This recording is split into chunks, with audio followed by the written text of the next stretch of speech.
He changed the name to drop down.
Oh, that's me on, and that's me on my own.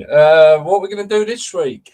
So everyone decides, oh, let's go on holiday, or let's have the bank holiday and not do nothing, or let's go and have to drive a train like Dan's had to, and he didn't know. So welcome to Proper Football Thursday with a twist. It's me on my own. I'm going to get away with murder here because I can be controversial and all the other lads will get away with it because it'll be just me. No, we've got a lot to talk about, and this is where I really, really could do with you guys getting involved on the chat, okay? So let me know you're there. Fire questions at me, bring up subject, whatever it is you want to do, or contribute to whatever it is I'm going to talk about, okay? So I'm going to kick off. You know what? As every week with football, we just seem to have lots and lots of bad things to talk about, you know. So I'm going to try and start this show before we get into the bad stuff, because there's plenty of that, as always. But before we get into that, I'm going to try and start the show off with some good stuff, okay? So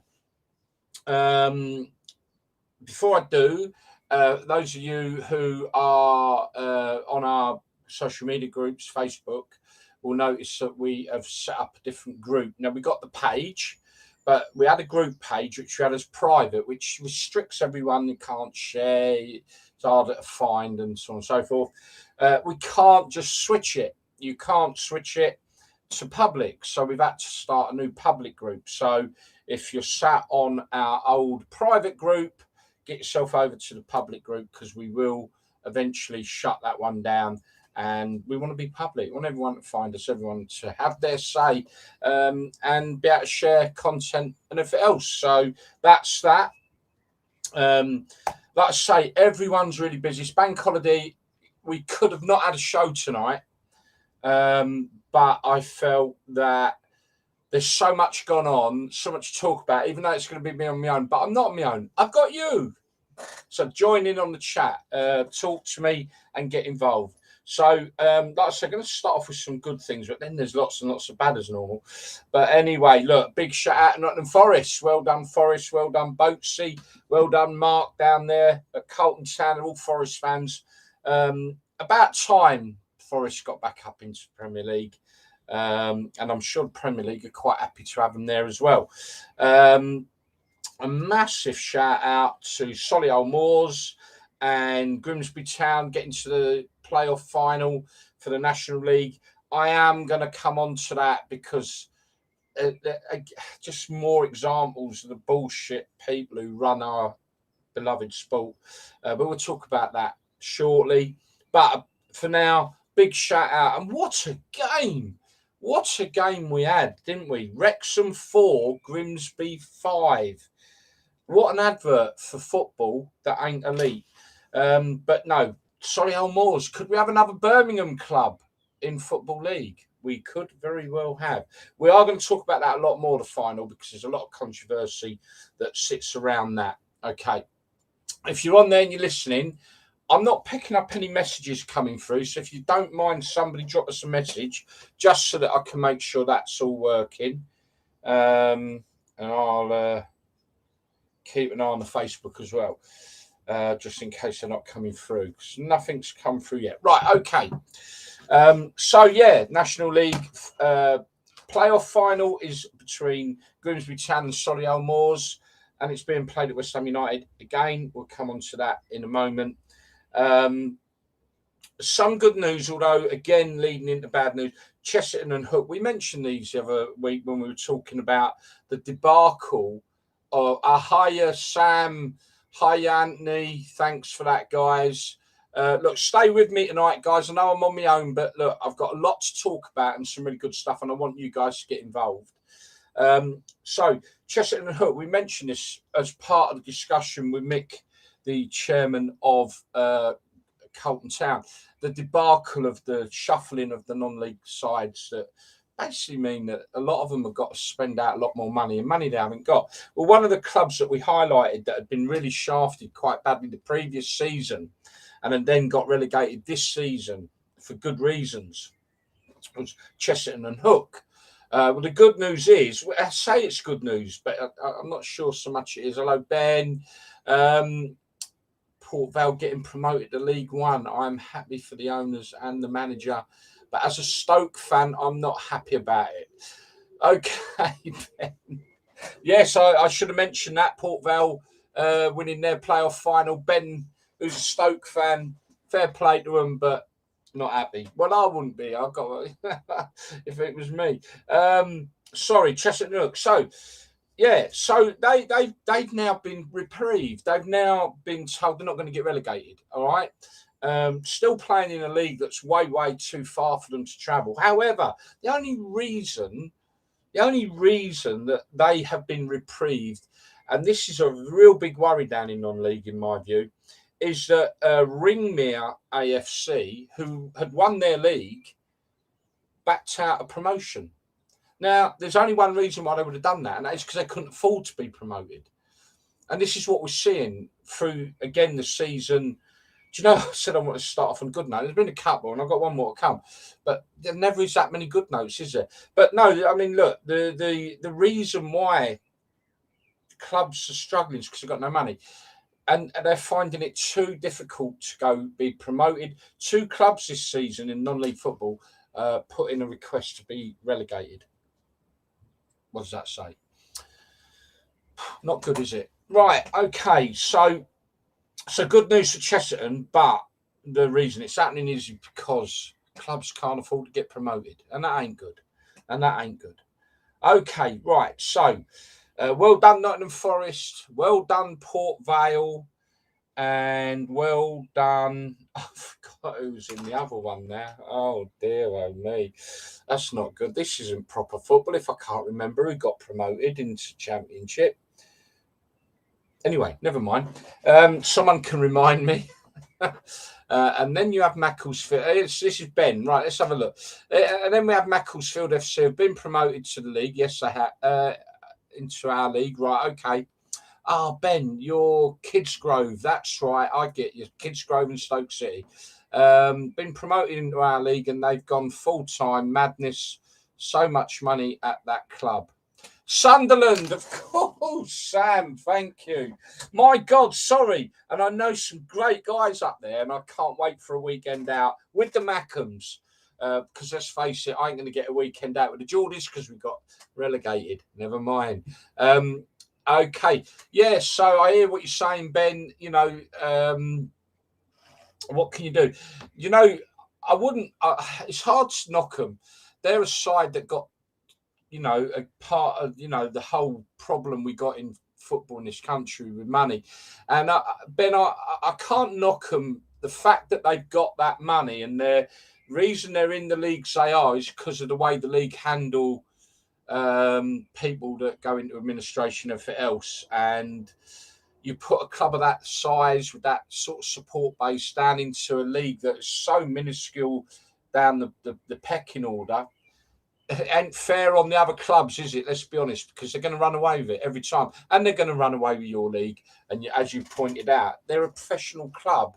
I'm not sure what tier you're in, tier 6 or 7. Let me know, Ben. Let me know. Sunderland, well done, and I'm really happy with that because I can't wait for a weekend with the Mackhams. Right, okay. Before we get on to any more shit, because there's plenty of it. Let's face it. A lot gone off and a few real interesting things. Well, I'll give you an idea what we're going to talk about, okay? Because I'm hoping you'll stay with me and you'll get involved, people. We're going to be talking about Champions League debacle, obviously. Yeah, what's gone on there and that them shit houses UEFA. And that referred back to Wembley, what went on there. I'm going to talk about that because I do have a bit of knowledge. I've been to the Stade de France. I've been to fan parks in France during the Euros. I've been over there for Rugby World Cup final. Been to England games. So I've got some idea. And I also know, and I've come a cropper, I know what an absolute shithole Paris is. Sorry if you're French, but it is a total shithole. Other than that, bit along the river, Eiffel Tower, up to you burnt out. Notre Dame, which I hope they do fix. So I've been there before it got burnt down, but Paris is a shithole. So we'll talk more about that. We're going to talk about National League final and the controversy around that. Good evening, Simon. How are you? Tier 8 and they're professional. Macclesfield are in Tier 8 and they're professional. That is absolute madness. Madness. But I understand why. Again, we'll talk a little bit more about the imbeciles. Why is everyone who is in authority in this country, who runs our football, runs our government, why are they all imbeciles? Jesus Christ, do they extract the brains of anyone who earns over a certain amount of money or is born with a silver spoon in their mouth? I don't know. But I'll talk about some of the Charity Shield. I'll talk about that. That's one of the subjects. They're going to play... Get this, right? Liverpool, Man City, Charity Shield. Now remember, the gate receipts go to charity. Yes, charity, folks, charity. They're going to play it at fucking Leicester. Don't no disrespect to Leicester. Love you guys. You've got a lovely stadium. It holds 30,000. We'll come on to that a bit more, the reasons why, or some of the reasons why they're playing it not at Wembley. I don't get that one. Right, Americans. The American takeover of our beloved game. Do you realise what's going on out there, folks? Do you realise how many clubs are now owned by Americans? The latest one is now Norwich City. Now, there is a thing about American owners, unlike maybe the Saudis, where it's just like, a notch on the bed stick, whatever. Americans want money back. And also they must see something that we do. And I'm going to tell you what I believe that is, and it's a load of bollocks. Anyway, so we're going to talk about the American takeover of British football. I'm going to touch on Scottish football last night. Will Scotland ever be a side that can seriously hold their head up in international football? It's a massively small country. No disrespect to Scotland, but London has a much bigger population than the whole Scotland. Are they ever gonna? Are they in the right place? I'm not knocking Scottish football, by the way, but are they ever going to be able to do that? Are they big enough? Fair play to the Welsh. They seem to be doing it at the moment, but that's taken them forever and a day, and to get anywhere with their football. I'm hoping I'm going to get someone on from Scottish football. Hopefully, I know a couple of people out there. We're going to get them on, hopefully, in the next couple of weeks. And we're going to talk about Scottish football because, let's face it, last night, yes, Ukraine were going to play out of their skins, weren't they? I had a feeling this would happen. However, come on, Scotland. This is a side that hasn't played, probably has done hardly any training, and you get beat 3-0 at home or 3-1. Okay, Ben's saying he felt sorry for Scotland last night. The whole world. No. Ben, yeah, absolutely. I mean, yes, under pressure for that, and Ukraine, they were played off the park by a side that ain't been training together, that ain't been playing. Some of them maybe, I know they've been playing for their respective clubs, some of them. Maybe, I don't know. But anyway, okay, another one. Ben, thank you for getting involved. I should have just brought you on the show, mate. Maybe that's something you'd like to do. Come on our show because you've got a lot to say, mate. And this one, Bury FC are a league below us too, and they'll get promoted, but they aren't full-time yet. No, this is true. Again, Ben, I'll come back. Oh, yeah, you know what? I don't know if I've been quiet there. I didn't have my mic out. Oh, dear. That might be a bit better now, folks. Right, okay. Ben, I agree. However, again, this is down to the imbecilic people that run football. I feel sorry for Bury, Macclesfield, and other clubs that have struggled, whether it's because of dodgy owners or anything like that. But these people that call themselves the custodians of the leagues, whatever they call themselves, I know what I call them. I ain't going to say that word on here. They have a responsibility for a lot of things. Now the government have come out and said they won't let that ever happen again. But they tumble these sides down such a low level. Rushden and Diamonds, who remembers them? Okay, so Rushden and Diamonds, let me tell you, I've brought these up before because I live local to Rushden. One, they've levelled a wonderful stadium. They've just knocked it down. Nothing there. Knocked it down about 2-3 years ago. Nothing there. They've even got the fixture board still up on the side of the road. Nothing there. Why would they knock such a... I mean, it was a great stadium.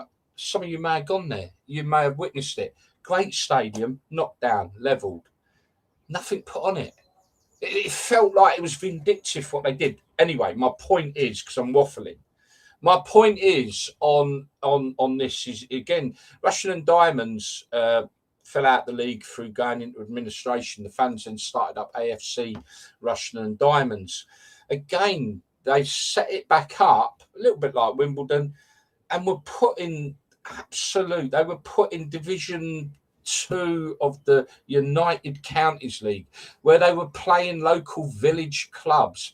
Now they played at my local club, which is Wellingborough, down at what they call the Dog and Duck, which is the name of a pub, so it can't be that bad there, can it?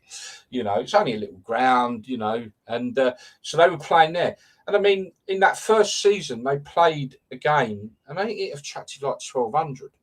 They was averaging several hundred in the United Counties League, Division 1 or 2, whatever it was. They went and played Olney Town. Olney Town is a town between Milton Keynes and Wellingborough.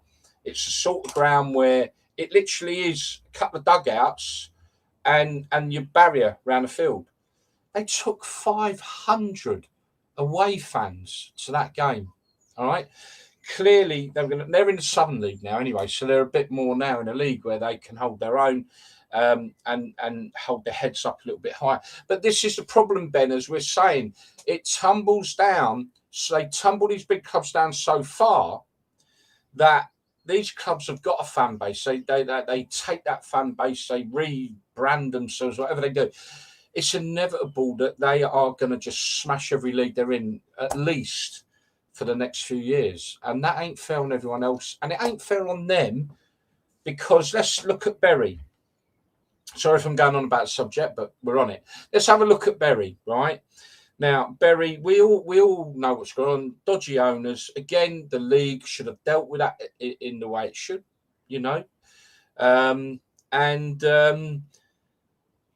the thing is, they've been dropped so low that it's going to take them 10 years to even consider getting back into the league. Now, by this time, in a crowded northwest of the country, they're going to lose a generation of fans at Bury. It's just none of it feels right, none of it feels right. So we've got Robert Kenny. I'm Scottish and Scotland were pish.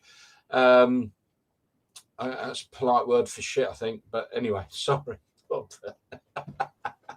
There are far too many wrongs within the SFA.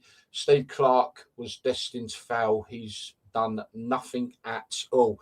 I feel for you, Robert. I feel for you know, the question is, I don't know. Actually, we're going to save it for another show. I'm going to bring an ex-player on. We've had him on before. Knows a lot about. He's based up in Scotland. Played for Motherwell, St Mirren, and Elgin. I'm going to bring him on, and he's still involved up there with a lot of the football. So let's bring him on and let's talk about Scottish football in the next week or two. Keep an eye out for the bulletins, and we'll do that because we should talk a bit more about Scottish football. But I do fear that maybe like I was saying, if you look at population sizes. Probably worldwide, it's massive, but in Scotland itself, it's quite low. So the problem I fear is the standard of football below maybe the top 2, 4, 5 sides could be just below a standard that will ever allow you to really break into in the international scene with any sort of regularity. I don't know, but Robert, yeah, feel for you, mate. I feel for you. Okay, Macclesfield FC have signed ex-Premier League left-back Zika Friars. Actually, he could have gone to Scotland because he could have fried a few Mars bars. Anyone watch Ricky Gervais? Mate, if you haven't seen that Ricky Gervais on Netflix, get on it. Fucking brilliant. Going to be interesting to see how he gets on next year. It is interesting. I mean, a player of that standard going down, he can't be that good, can he? If he's gone all that way down, I don't know. But you've listed a whole load of names there, all retired less than 3 years ago. They're our local rivals, so I can't wait to play them. Okay, cool. Maybe we'll come and do an away day. It sounds interesting. Right, okay. So I've lost track. What were we talking about? Can't remember. Oh, come on, help me, someone. What was we talking about? Right, okay, I'll tell you what we're going to do. Now, I'm always not in elite football. You all know that. I'm very clear of where I stand with football, and I think it's in a shit state. And I think a lot of that's down to players and agents with ridiculous wage demands at every level of the game. Every level. $4,000 a week in the non-league. Come on. There's a reason why you play non-league football. You're either, as Ben has said, retired 3 years ago, or you're just not good enough to go any higher. Enjoy what you do. $4,000 a week. Anyway, right. So I'm going to touch on this. I'm always knocking them. I don't have a lot of time. In England, I've followed them a lot over the years. I'm not sure about it anymore. But then that's because I'm not sure about elite football anymore. However, I've got to point this one out. Now, I got involved with some charity raising for little, bless her heart, little Isla Caton. We've had the Bradley Lowry situation. Well, England, to be fair, have done themselves proud. And there's this little fella. And you know what? I'm really going to make a mug of myself here because I'm not sure. I can't remember what his name is now. But anyway, I'm going to put this little video up. And this is the England players. I've read about it.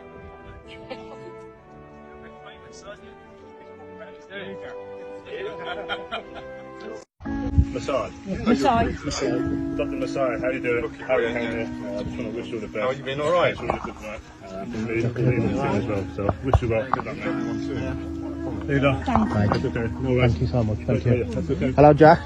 You okay? How are you? Hello, you all right? You okay? Nice to meet you. See you later. Yeah, that's it. That's it. Come. You show me love and I'm Brilliant. There you go. Cheers, mate. Nice to see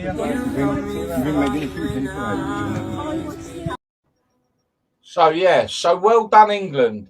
The look, little lad's second name is Rivers. I can't remember his first name. I do apologise. I didn't write the first name down. I only write the second name down. And his illness is another rare cancer, not the same as Bradley and Isla, but another rare cancer. So well done, England. And if it brings joy and helps raise some money to fight cancers of this nature with the kids, and if it brings something special in their lives, West Ham. If you look at what West Ham done for little Isla, if you look at what Jermaine Defoe did with Bradley and the England, it just, you know, brings that little bit of joy in their lives. Very sad, very sad. But hopefully this lad, there are some complications, which I believe he's got 12 months of treatment, which could unfortunately leave him partially blind. But let's fingers crossed, and we'll keep abreast of that for people. Right, okay. Let's move on. Champions League. Let's get to that one then. You know, let's see what your views are. The debacle, the game itself, always typical, isn't it? It's always a tight game, and you know they, yeah, it wasn't anything spectacular, was it? It's just, I guess, it's so much to lose.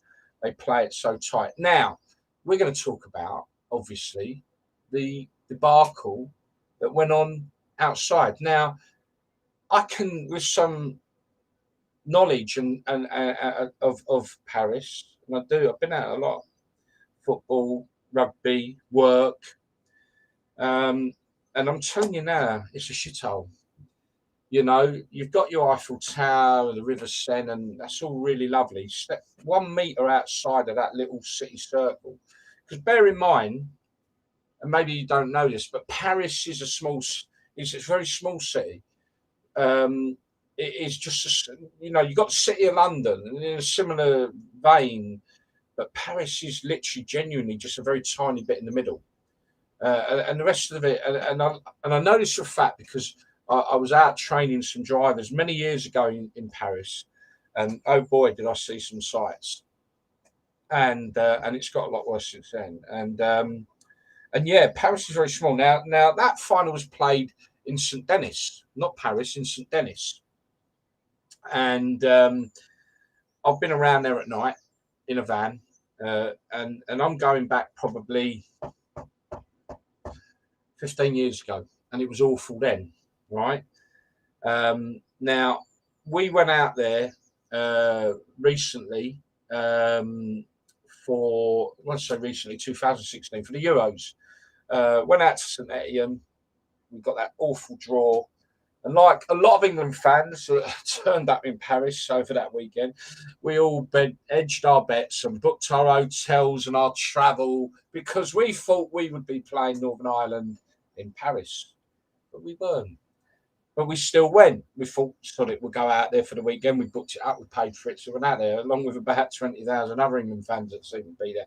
Anyway, the point of the story is, I'm going to tell you this quick story because, you know, the place is awful. We took a wrong turn, not a million miles away from the stadium. We took a wrong turn. And as we did, there was 5 of us in a car, and we went down this side road, or down a slip road, come off the motorway too quick. And as we did, as you see, a lot of countries got them all trying to clean your windows. And it's like, oh, look, fuck off, mate. I don't want you to clean my windows. Go away, leave me alone. Oh, they weren't having none of it. So he persevered, and I'm like, no, get off. Anyway, he then started putting his hand out for money, and I'm like, piss off, I ain't giving you no money. Next thing I know, they put a little kid in front of my car, and I'm not, this is gospel on my heart. Put a little kid, a little child, a little boy in front of my car so I couldn't move. The lads in the back wanted to get out and rip them new arseholes. The problem was, and I clocked it very quickly, they came out of everywhere. And God knows what they might have had in their pockets, blades, whatever. I managed to try and keep the lads at bay in the car. They tried breaking my wing mirrors, in the end, what I did, I had to literally, I had a whole load of change, loose change. It probably was no more than about €3 or €4. All silly little 20 cents and stuff like that. Anyway, opened the window, whoosh, threw the lot out. They scrambled for the money. The little kid did as well, fortunately for me, so I was able to drive. And we managed to get out there without too much. It was a crazy experience. Now, I've got to say, they weren't French. I'm not knocking the French. They weren't French. They were, and I'm going to be controversial here, they were the sort of people that you see coming over on the dinghies, I'm afraid. What an experience. And we ended up having to drive through an area of France not Paris. It was all, you know, different regions around that the little centre bit. And what we see was horrendous. If you think London's bad, forget it, mate. Paris just, you know. But there you are. But they are the sort of people, unfortunately, that try and get in the country all the time. But I don't want to go there. And we see this on Saturday night, didn't we? The gangs mugging people off, steaming around. You know, a lot of responsibility for the gangs. Listen, there's been a lot of talk about ticketless fans and people with fake tickets and all that. All I'm going to say is this, right? And then I'm going to have a bit of a giggle and a bit of a wind up with the Scousers after this bit. Right, so all I'm going to say is this. Look, every game has forgeries. Every game has ticketless fans turning up. UEFA, by now, after what happened at Wembley, because let's all be honest, UEFA were in charge of that stadium. They were in charge of that game with the debacle that went on where, again, even at Wembley, I see a lot of them that were breaking through. They weren't football fans, a lot of them. They were local hood rats, I tell you. And, but, you know, again, it was because it was badly managed. Now, most of you who listen to me probably been to Wembley. Yeah, you look at that and you go, well, how the fuck did they get in? How could that be allowed to happen? You know, I know it was a big event and maybe people knowing there was empty seats and no, it was badly organised and yeah, England get the blame. So anyway, the Scousers are getting the blame now, aren't they? Or tried by the French people. You know, blaming the ticketless fans. But I've seen so much footage, and there are so many entities trying to break into that stadium. And I watched footage of the on the Spanish side, and they were scaling the fences. There was no one there to stop them. If that doesn't highlight what is wrong with what went on that night, then nothing else does. There was no one there to stop them. One or two stewards. They were scaling the fences. No one there. On the Liverpool side, what we see, again, an awful lot of French local hood rats. I say the French, that's probably unfair. They probably weren't French, looking at what I've seen. It is an area, St Denis is an area of where you've got tent cities with refugees and immigrants and all that coming in. This isn't racist, what I'm saying, it's factual. And what you see there was gangs of them robbing the Scousers blind. I bet they didn't know what to do. This is our game, isn't it? Anyway, sorry, no, I can't help a bit of a wind up. But anyway, that's my opinion. I'm not getting anyone really that strange. They usually want to run away from conflict. Just bear with me. Liverpool are still the best team in Europe was ridiculous. Why did they let him? Who are we talking about? Oh, Michael Owen. Oh, yeah. Okay. So Michael Owen. Yeah, I see that with Michael Owen. And, you know, yeah. Look, Liverpool, good team. We can't take that away from them. They are a good team. Are they the best in Europe? No, they're not. I mean, Man City are better than them, especially now with Haaland that they've now got. I think Liverpool struggle to keep the pace with Man City next season. That's my view. They're not the best team in Europe, but they're one of the best teams in Europe. I think Michael Owen should wobble his head a bit, yeah? Anyway, pundits, mate, they're all look. I don't look. We all love what I mean. We normally have Cali on right now. That he was a big player back in the 80s. Great player. Won the World Cup with England under 21s. Played at Villa. Played at Derby. Played at Watford. Played in Europe. Played in an FA Cup fight. You know, seen it, done it with a t-shirt. He's a really down to earth bloke though. But what you find I'm seeing with a lot of these, shall we say, 90s generation football player that have now gone on to become pundits, they're not us, are they? They're not the fans. We see the game differently to the people that actually play the game, I think. You know, how many times have you sat in a stadium and gone, how come that manager ain't seeing what we're seeing? You know, you got 10,000 people saying we've got no defence. When are they going to invest in the defence? And I mean, at Watford, great example. Watford, mate, they've not put no investment into defence in donkey's years. Always a cheap option. They wonder why we leak goals like no tomorrow. We've been saying it for about 5 years. Where's the investment in defence? You're always investing elsewhere or whatever, you know, or not. Until you sort that defence out, we ain't gonna. And we're proven right, you know. So you do wonder. We see the game in a different light. I just pundits do me head in. There are a couple of good ones out there, but most of them they talk a different language to the fan. The fan sees the game from a different perspective. And the other thing always to remember when we talk about pundits and players and everything else, they're just at a club for a short space of time. We're there forever. Therefore, our view and our passion about our club is always going to be better, bigger, and probably more informed, you know, in some respects, because, you know, just because we don't play Premier League football, Championship, whatever, just because we don't play at that level of football, doesn't mean to say we don't know just as much about it as they do. Because for a lot of us, we live and breathe it. And Jesus, if you played Sunday League football, well. Right, okay. Now, I'm going to have a bit of a wind up now. I'm going to show you a clip. Now, you know, we've heard all the stories. You've had the Everton fans laying on a coach company and stitching up loads of Liverpool fans, which is out of order, in all fairness. If it was Everton fans, I don't know, but that's what I've read. It's funny, but it ain't as well. But then you've got to give these guys credit, right? That did this. Let me just show you this. Watch this. Oh, let me get the right thing up. You've got to give these guys credit. These are group of Scousers, not Englishmen, by the way. They're Scousers, yeah. Remember that. They're not English. They're Scouse. That's what they say.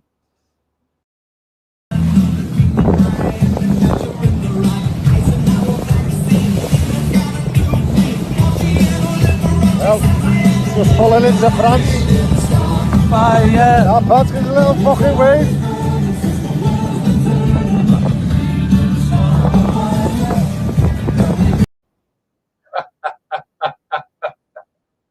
I'll probably get this blocked now because I was playing the music in the background. Anyway, fair play. The thing is, though, right, and this is where I'm going to wind them up a bit, right? There's a couple of things. Well, a couple of things. Them lads have got to get home. So I'm presuming they're going to go back on a dinghy. When they land, the chances are they're going to end up in Rwanda because they're not English. They're Scouse. So you're landing on English shores, fellas.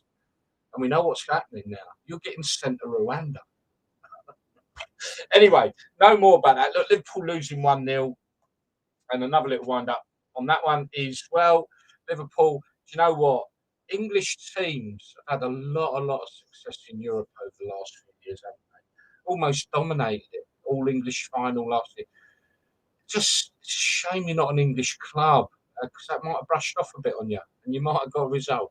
But you're not. You're Scouts. Right, okay. I get flayed for that, mate. I've seen some right angry comments coming out of Liverpool. Right, okay, let's move off Champions League. Let's touch on the National League playoff final, which is being played on Saturday at the West Ham Stadium. What time we got? Wow, doing all right, aren't we? Yeah, it's been played at the West Ham Stadium.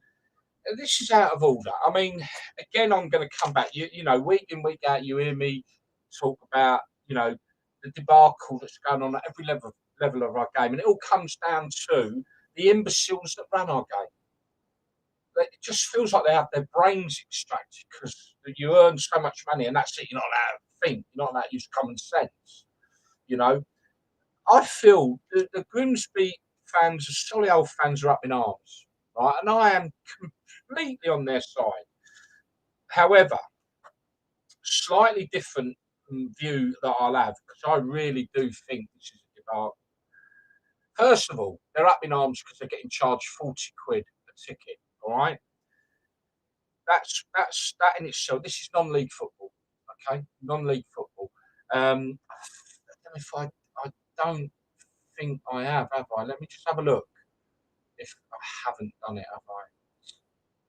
Silly old me. Right, okay. I did have a thing. There was some of the comments coming out of both clubs, and you've got to agree with them. 40 quid, that seems a lot of money. Now, here's the big thing for me, right? There's been a lot said about, well, you know, other than maybe Dagenham and Redbridge, pretty much all the clubs involved in the top end of that league have been North or Midland. So why would you play it the other side of London? That's fair enough. You know, obviously sometimes it gets played at Wembley, and the Vanarama League come back saying, well, you know, they was expecting Notts County Wrexham where they'd get 40, 50,000 fans. I suspect, you know, the gate will be heavily disrupted because of the cost. A lot of people, especially at the moment. I mean, anyway, my biggest dig again, these so-called wonderful authorities in football. Who sat in your ivory tower, looked at that fixture, regardless of what availability of stadiums, and on the Jubilee weekend in London, said we'll play it at West Ham Arena, London Arena, whatever they call it at West Ham. Like, you know, who? Come on. Another great example of fuck the fans. They don't seem to care, do they? Who? Just sorry. Who would have made that decision, knowing it was? It's the same as what happened with the semi-finals. You know, they don't bother checking are the trains working. You know, the point is London is going to be heaving. Had they played it at Wembley, and obviously England are playing, so that's probably why they couldn't. All right, fair enough. Although, to be honest with you, the game England are playing behind closed doors. I don't even know if they are playing at Wembley, are they? What's the point in playing at Wembley if it's behind closed doors? What I don't get is who is making these decisions, because what they're not doing, they're not logistically looking at what's going on. Now, they need to do that. They need to look at, well, what else is going on in London that weekend? Well, we've got the Queen's Jubilee, and we can't expect fans to be travelling all the way through London, because this is the problem.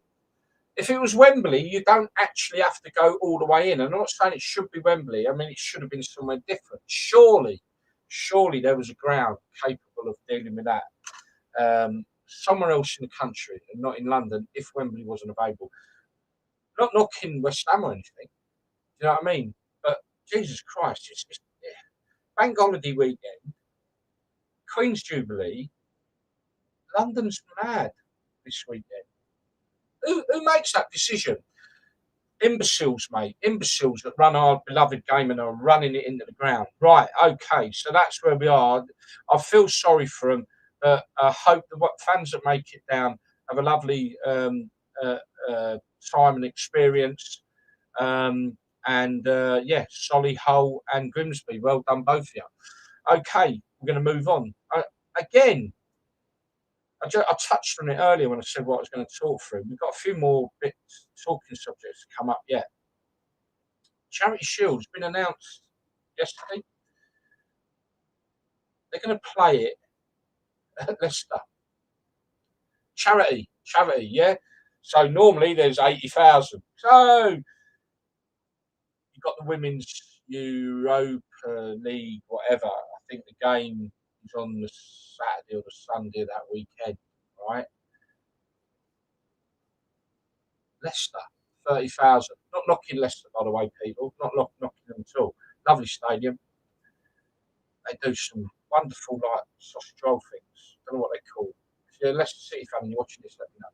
Anyway, what's that all about? Surely to God, there must have been something better than that. Surely. 30,000. Now remember, the money goes to charity, and they're going to play it. I can't say no more about that, can I? Run by imbeciles, football. Run by imbeciles. I'm going to sneeze. I haven't got COVID. I don't might have. I'm on my own. So it doesn't matter. Okay, right. Yeah, Charity Shield at Leicester. Someone just please give me a response, people. Surely 30,000. I'm not knocking Leicester Stadium, King Power, whatever it's called now. You know, I'm really not. But this is a game that the money goes to charity. Played at Wembley, there would have been 70, 80, 90,000, whatever it would have been. It's Man City, Liverpool. You know, you'd have had a lot of tourists there putting their hand in their pocket for charity. So they move it to a fucking stadium that holds 30,000 because England women's are playing there. It's fair enough they're playing there in the Europe. That's fine. Couldn't it have been another weekend when Wembley was available? Because it's for charity, couldn't it have gone to? Come on, I mean, even if they'd have put it, I don't know what Villa Park holds these days, but it's over 40,000, isn't it? Villa Park would have been more logistically, maybe Villa Park would have available. Man United is company, 70,000. The money's for charity. Now Ben's just said, surely Old Trafford. The money's for charity. This sums up, like I was just saying about this National League final. At every level of our game, these people that are in control don't know what the fuck they're doing. They really don't. More and more I've done this proper football thing, I get more frustrated with football, and I worry that I'm going to have to turn my back on it at some point. But anyway, right, okay. So the other thing, what we got? We're nearly there. Okay, we're nearly there. Newcastle, Old Trafford, Arsenal, Spurs, enough grounds. Absolutely right. Absolutely right. I'm going to try and pronounce your name because I'm not very good at this. Helga Lorenz. Yeah, I hope I got that right. I am useless at names. Please forgive me. But yeah, absolutely. It's ridiculous, isn't it? Absolutely ludicrous. But again, I'm afraid it confirms my thoughts on the leadership that we see of our wonderful game. Right. Now, here's one. American takeover of our game. Do you people out there realise how many Americans now own football clubs in this country? Derby County have just been bought by Americans. Burnley have now got Americans involved. Norwich have just been taken over by Americans. Chelsea have just been taken over by Americans. Americans. And that don't, you know, Liverpool's American. Arsenal's American. Man United's American. What's going on? Now, Americans don't get involved unless they will have some sort of reward. That's the American culture. And that's what you see at these clubs. So the guys who have taken over at Chelsea, they ain't going to be like, they'll wedge money in. But for me, I've always, in past shows I've said, the way I see football going is it's going to turn Americanised.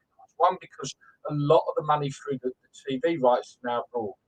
For the first time in the history of our game, there's more money coming in from TV rights abroad than there is in our own domestic TV payments.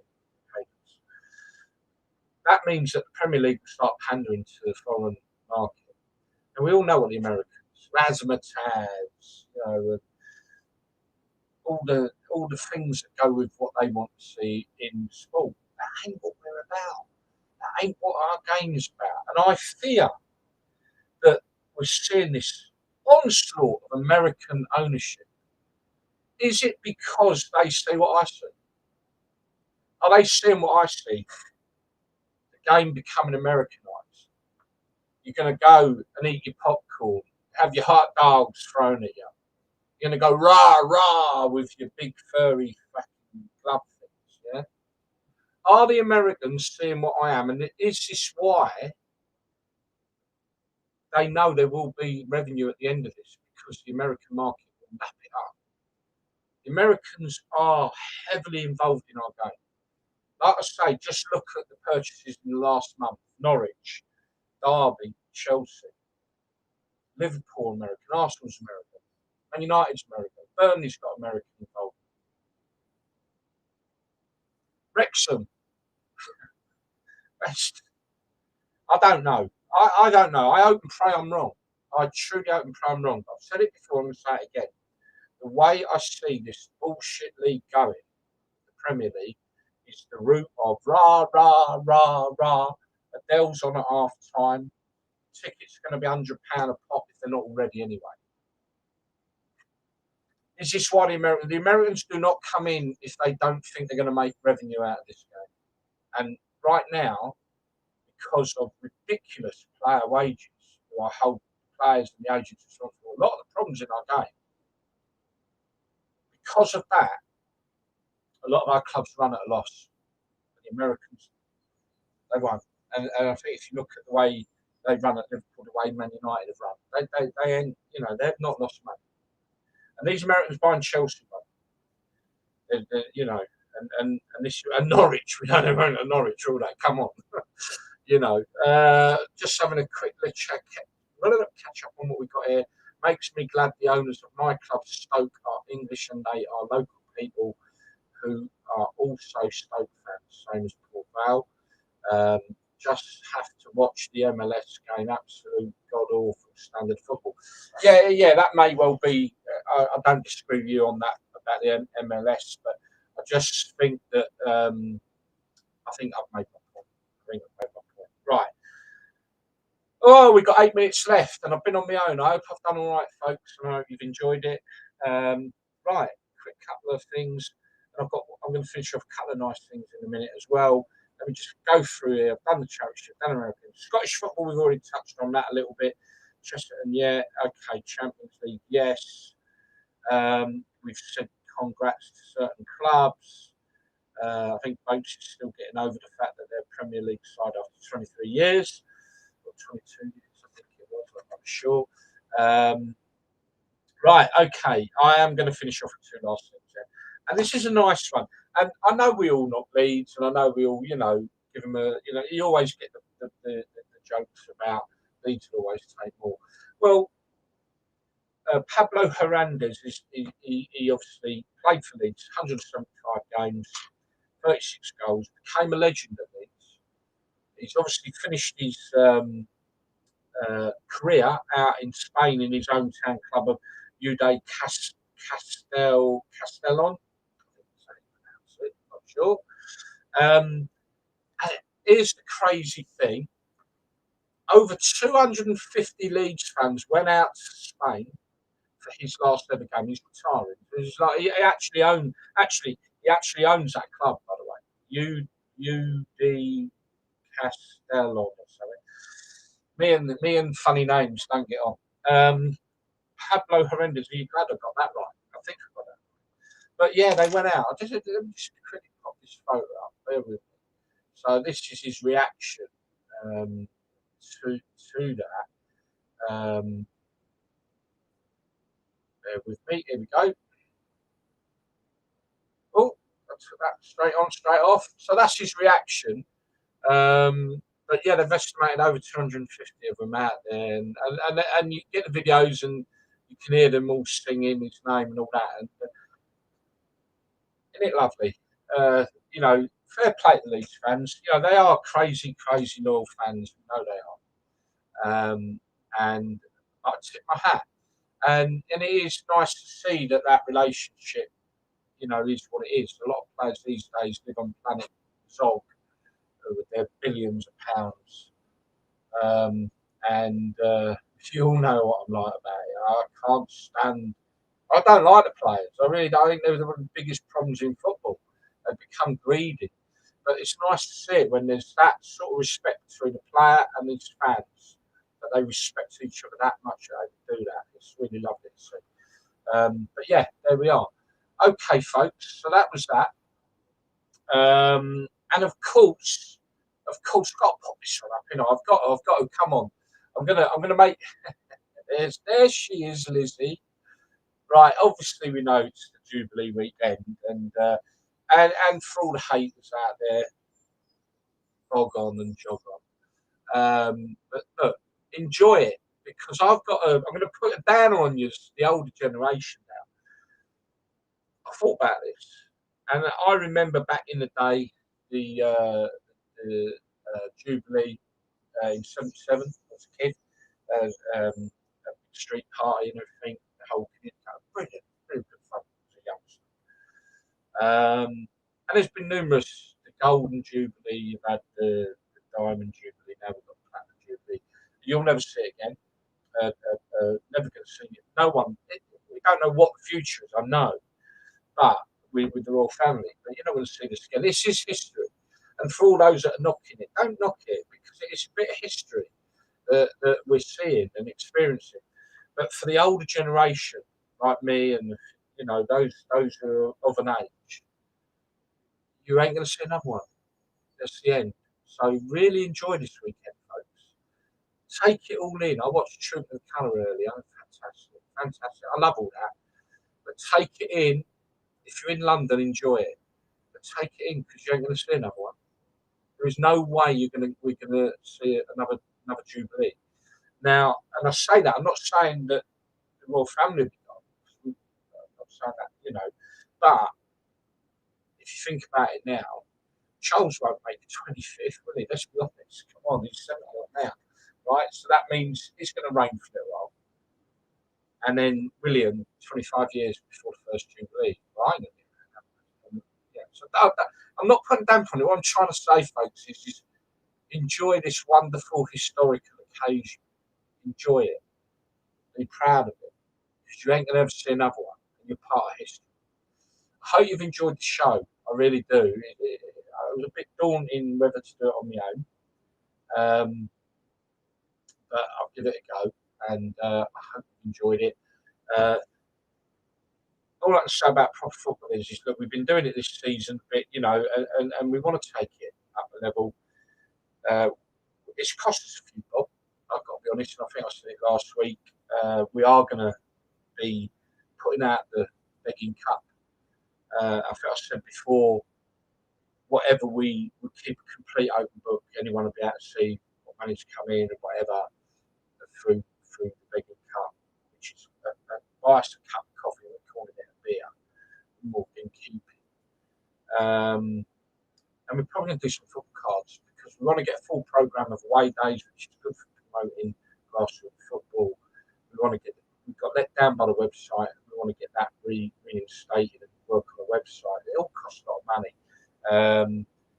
to do. So yeah, keep an eye out, and if you like what we do and you want to help support us, do it, because what we're saying is, at the end of every season, we'll be able to demonstrate if there's surplus money after we've put the money into whatever project we're doing. And that will go to charity. And a charity, we've put up 3 different charities that we're going to get everyone to vote on. And the one that wins will be the charity that gets it next season.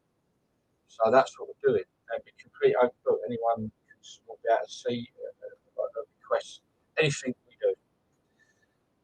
You've enjoyed it. Just another one from Ben. Ben, thank you very much. I'd like to get in touch with you, mate. Maybe you'd like to come on the show. You have an awful lot to say, and I think you could be a good part of it. And did I get your name right? Helge. I'm sorry, mate. I hope I got your name right. I'm going to try it again.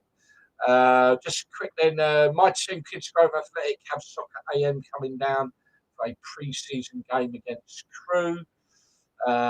So I'll let you know how that goes. I've got until next time. Helg, is it Helge?